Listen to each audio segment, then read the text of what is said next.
Okey, Assalamualaikum. Pada malam ini kita akan sambung bab yang ke-12, iaitu mengenai koordinasi dan gerak balas dalam manusia. Okey, jadi gerak balas ni ialah apa yang badan kita lakukan sebagai tindakan kepada perubahan yang berlaku dalam persekitaran. Jadi badan kita ni bergerak balas lah, bergerak balas. Dan bila mana contoh kita dikejar anjing, apa yang kita akan buat? Kita akan melarikan diri, kan? Jadi kita bergerak balas, maksudnya kita boleh melakukan sesuatu tindakan, kan? Bila mana kita dikejar anjing contohnya, kita akan melarikan diri. Kita terpijak paku, kita akan angkat kaki kita. Itu adalah salah satu tindak balas yang kita buat, tindakan yang kita buat sekiranya bila mana ada apa-apa perubahan pada diri kita, kan, pada keadaan di sekeliling kita. Contohnya kalau kita sejuk, apa kita akan buat? Kita akan pergi ambil selimut dan selimutkan badan kita, kan. Itu sejuk tu berlaku di keliling kita, dan apa tindakan kita, kan. Jadi gerak balas ni adalah sebenarnya satu benda yang perlulah pada badan manusia. Sebab apa? Sebab sekiranya kalau kamu contoh terpijak paku tapi tidak ada tindakan, tidak ada respon daripada badan kamu, maka kamu akan merosakkan badan tu, kan. Maksudnya badan manusia ni akan rosak lah kalau tak ada gerak balas, kan. Kena pijak paku pun biar je, kan. Sebab tu gerak balas ni dia adalah satu benda yang perlu pada badan manusia. Okey, koordinasi pula ialah mengawal atur semua aktiviti organ dan sistem dalam badan. Jadi koordinasi, koordinasi ni macam mana tindakan kita tu dikawal atur, kan. Bermula dengan apa? Macam mana kita nak menggerakkan otot-otot ni, kan. Macam mana kita tengok air, kita nak pergi ke air tu, nak ambil dia, kan. Itu melibatkan apa dia? Pengawal aturan. Badan kita ni diatur, kan.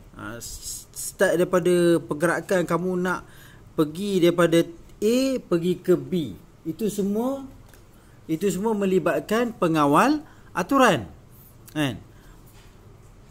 Okey, kemudian sistem yang terlibat dalam koordinasi badan manusia ialah sistem saraf dan juga sistem endokrin. Jadi dua sistem ni, kan, terlibat dalam mengkoordinasi atau mengawal aturkan badan kita ni, kan. Dua sistem ni adalah sangat penting untuk kita memberi tindak balas, untuk kita memberi respon. Dua sistem ni adalah sangat penting. Kedua-dua sistem saraf dan endokrin akan mengesan dan bergerak balas terhadap sebarang perubahan yang berlaku dalam persekitaran organisma. Okey, komponen-komponen yang terlibat dalam koordinasi dan gerak balas ini terdiri daripada rangsangan. Okey, rangsangan. Kemudian yang menerima rangsangan tu reseptor. Kemudian reseptor ni dia akan hantar impuls, dia akan hantar maklumat ke mana? Ke pusat integrasi. Kemudian pusat integrasi akan menyuruh efektor, kan, membuatkan gerak balas. Jadi inilah komponen-komponennya. Bermula dengan rangsangan. Tangan kamu disentuh, contohnya, kan. Ada nyamuk gigit, jadi kamu rasa macam something tengah gigit, kan. Lepas tu kamu reseptor ni akan terima rangsangan tu, dan dia akan hantar maklumat ke mana? Ke pusat integrasi, ke otak kamu. Otak kamu akan tafsir dia sebagai sakit dan gatal. Lepas tu kamu secara mata kamu akan dikoordinasikan, kan, untuk melihat benda apakah ia. Rupanya ada nyamuk seekor, kan. Terus dia hantarkan maklumat ke efektor. Dia hantarkan maklumat ni, suruh apa? Suruh dia otot di tangan sebelah lagi akan digerakkan untuk menampar nyamuk itu. Itu dah kamu dah tampak, itulah gerak balas. Itulah gerak balas. Okey, jadi saya cerita ni macam lambatnya perjalanan tu, sebenarnya dia berlaku dalam sangat cepat. Proses ni berlaku dengan sangat cepat. Sebab apa? Maklumat ataupun impuls tu dia hantar melalui saraf. Dan saraf ni dia gerakkan dia seperti elektrik. Pergerakan dia jauh. Bukan jauh, laju dan cepat. Okey, perubahan atau isyarat daripada persekitaran yang boleh dikesan oleh sistem badan dikenali sebagai rangsangan. Jadi apa-apa perubahan ataupun isyarat ataupun kamu terpijak paku, itulah rangsangan dia. Perubahan yang berlaku pada kulit kamu tu, ada something yang menusuk kamu punya kulit. Itu perubahan. Perubahan pada kulit, kamu rasa kesakitan tu. Sebab apa? Reseptor yang menerima rangsangan tu dia akan terus hantar ke otak. Otak akan terus tafsir sakit. Okey, terdapat dua jenis rangsangan, iaitu rangsangan luar dan juga rangsangan dalam. Rangsangan luar merupakan perubahan yang berlaku di luar badan. Contohnya cahaya, bunyi dan sentuhan. Ni adalah rangsangan luar. Contohnya, kucing kamu gigit tangan kamu. Itu rangsangan luar. Dia datang, dia sentuh. Guna jari dia, kuku dia cakar kamu. Kucing cakar kamu. Itu rangsangan luar. Dia mengiau. Kalau itu rangsangan bunyi daripada kucing, itu daripada luar. Dan juga cahaya. Cahaya juga adalah rangsangan luar. Contoh kamu tengok di lorong gelap, tiba-tiba ada cahaya lampu kereta. Itu adalah rangsangan daripada luar. Okey, rangsangan dalam ni pula merupakan perubahan yang berlaku dalam badan. Contohnya aras gula dalam darah. Jadi badan kamu akan dapat detect, akan dapat mengesan bahawa gula dah naik. Paras gula naik dalam badan. Jadi kemudian pH darah dan juga tekanan osmosis darah. Jadi ini semua di bahagian dalam badan. Rangsangan di dalam badan. Jadi kita anggap sebagai rangsangan dalam. Okey. Reseptor merupakan struktur yang mengesan rangsangan. Reseptor terdiri daripada sel, deria dan organ. Deria seperti mata, hidung, telinga, lidah dan kulit. Jadi ini semua ni ini semua ni adalah reseptor. Yang mana dia dapat mengesan rangsangan. Dia macam mata kita dapat mengesan perubahan cahaya. Dapat mengesan perubahan cahaya. Okey, kita sambung selepas melalui rangsangan. Rangsangan tu, kemudian maklumat daripada rangsangan rangsangan yang diterima oleh reseptor dihantar ke pusat integrasi. Jadi reseptor ni dia akan hantar maklumat daripada rangsangan tu, pergi ke mana? Pergi ke pusat integrasi di sini. Di mana? Di bahagian otak ni. Okey, maklumat yang diterima daripada reseptor akan diproses, dianalisis, diintegrasikan serta disimpan oleh pusat integrasi yang merupakan pusat saraf, sistem saraf pusat. Kemudian gerak balas yang perlu diambil akan ditentukan. Jadi otak kamu akan fikirlah nak ambil ke tidak air dalam cawan tu. Kemudian dia akan hantarkan maklumat arahan tu kepada mana? Ke efektor. Jadi efektor menerima arahan daripada pusat integrasi untuk melakukan tindakan. Kemudian apa efektor buat? Efektor yang terdiri daripada otot dan kelenjar endokrin akan bergerak balas terhadap rangsangan yang diterima. Jadi ini adalah urutan dan komponen dalam koordinasi manusia. Bagaimana pengawal aturan, kawal aturan dibuat, bagaimana seseorang tu dia nampak sesuatu benda dan dia nak bergerak balas terhadap rangsangan. Rangsangan dia kat sini dia tengok ada air segelas. Jadi dia akan dia akan melihat dan dia akan hantar maklumat tu ke otak. Otak akan tafsir bagi buat analisis. Kemudian otak dia akan beritahu, okey, kita kena ambil air ni, dan otak akan hantar maklumat seterusnya, arahan kepada efektor. Di efektor inilah otak kamu akan dikecutkan ataupun dikendurkan untuk pergi mengambil air secawan ni. Okey, jadi untuk pengetahuan kamu, rangsangan ni akan menyebabkan reseptor akan dapat maklumat lah, kan. Reseptor akan dapat maklumat daripada rangsangan. Jadi sebenarnya reseptor ni ada pelbagai jenis. Ada pelbagai jenis. Jenis-jenis dia kat sini, okey, kemoreseptor. Rangsangan kemoreseptor ni apa dia? Kemo tu kimia, ya. Jadi bahan kimia. Mekanoreseptor, perubahan tekanan mekanikal. Fotoreseptor, foto tu cahaya. Reseptor terhadap cahaya. Termoreseptor, suhu. Termo tu suhu. Perubahan suhu. Contohnya kamu rasa bilik tu panas. Jadi otak akan dihantar rangsangan ke kulit kamu. Kulit kamu akan hantar ke otak kamu. Otak kamu akan berfikir, analisis. Dia hantar maklumat, arahan pergi ke otot untuk buka suis. Buka suis kipas. Okey, baru reseptor itu perubahan tekanan pada dinding arteri. Jadi bila mana kamu mungkin tekanan ni maksudnya maksudnya mungkin tekanan darah kamu rendah, kan. Bila tekanan darah rendah, jadi tekanan pada dinding arteri ni dia menyebabkan perubahan lah pada tekanan pada dinding arteri. Jadi otak kamu akan diberitahu, dan otak kamu akan memberikan tindak balas, kan. Dia akan arahkan dinding arteri ni supaya dilate, kan. Supaya lebih mengembang lah, kan. Okey.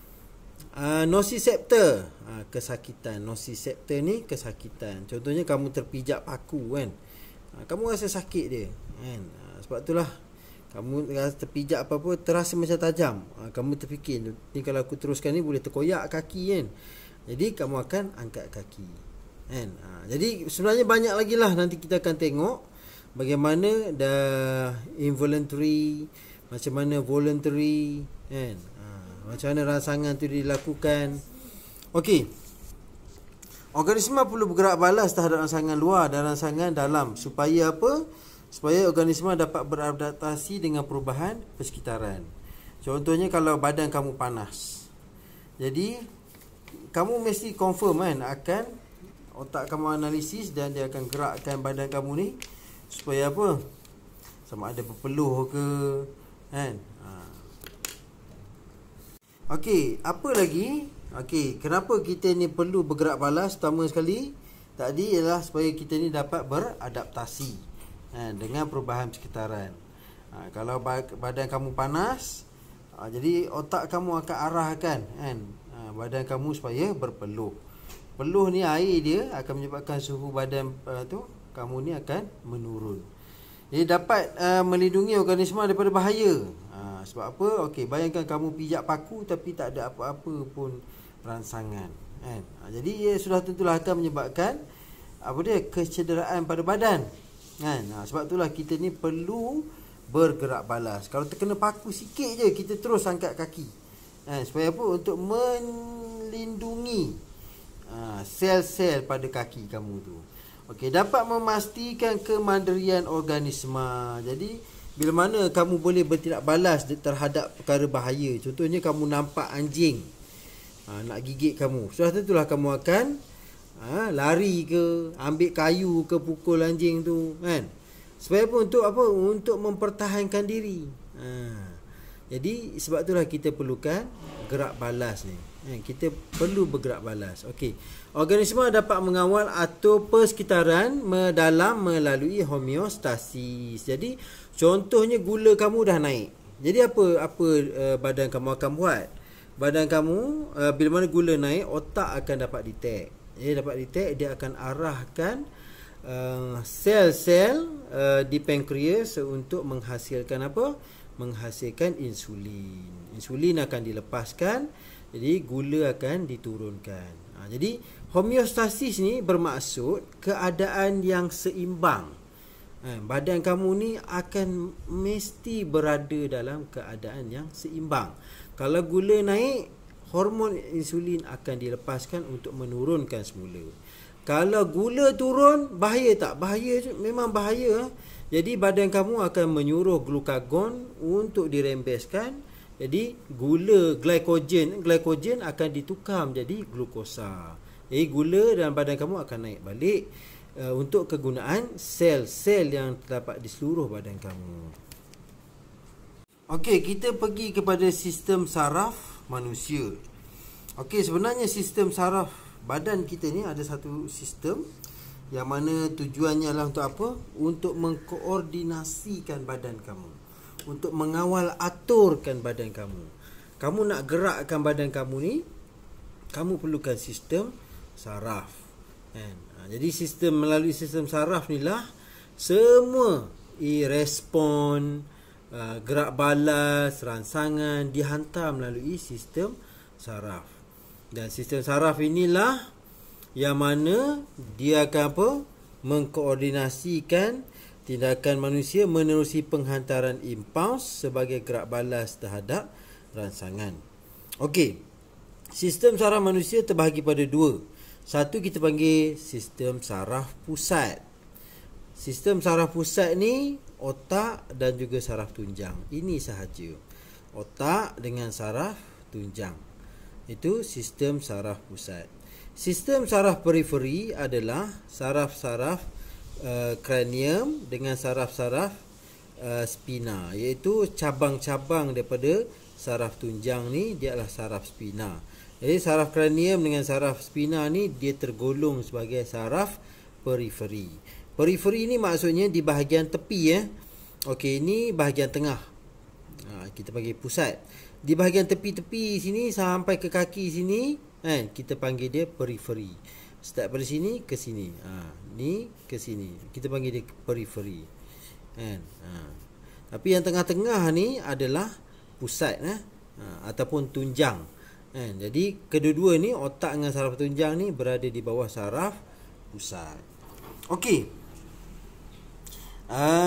Sistem saraf pusat ni merupakan pusat kawalan badan yang terlibat dalam mengintegrasi, memproses, mengkoordinasikan maklumat yang diterima daripada reseptor untuk dihantar ke efektor bagi gerak balas. Jadi bila mana badan kamu, contoh di kaki, menerima rangsangan, ada orang letak bulu ayam ke kat kaki, tapak kaki ni kan. Jadi bagaimana kamu boleh rasa geli? Sebab saraf ni dia akan hantar rangsangan ni, saraf ni dia akan bergerak impuls impuls tu akan dipindah pergi saraf tunjang, pergi ke otak. Kamu akan tafsir, okey, ini bulu ayam ni kena alih kaki, geli sangat. Jadi otak kamu akan bagi maklumat arahan kepada kaki untuk alihkan kaki.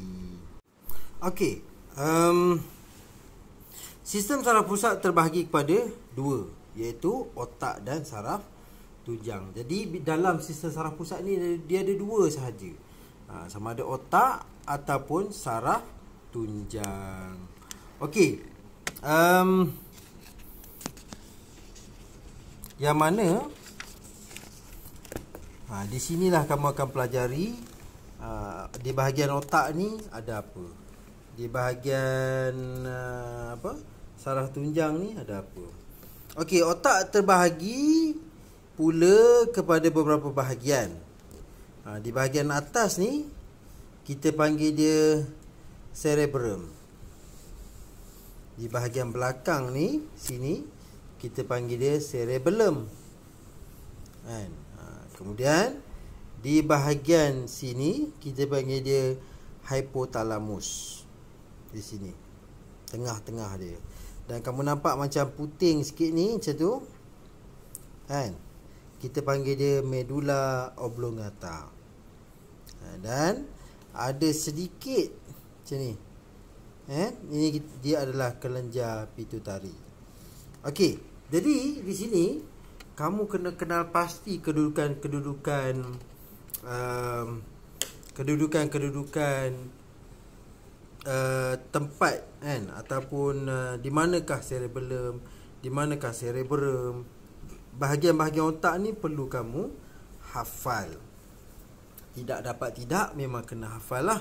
Sebab apa? Sebab dalam bab ini memang kamu akan dapat tengok betapa pentingnya otak ni sebagai penganalisis maklumat.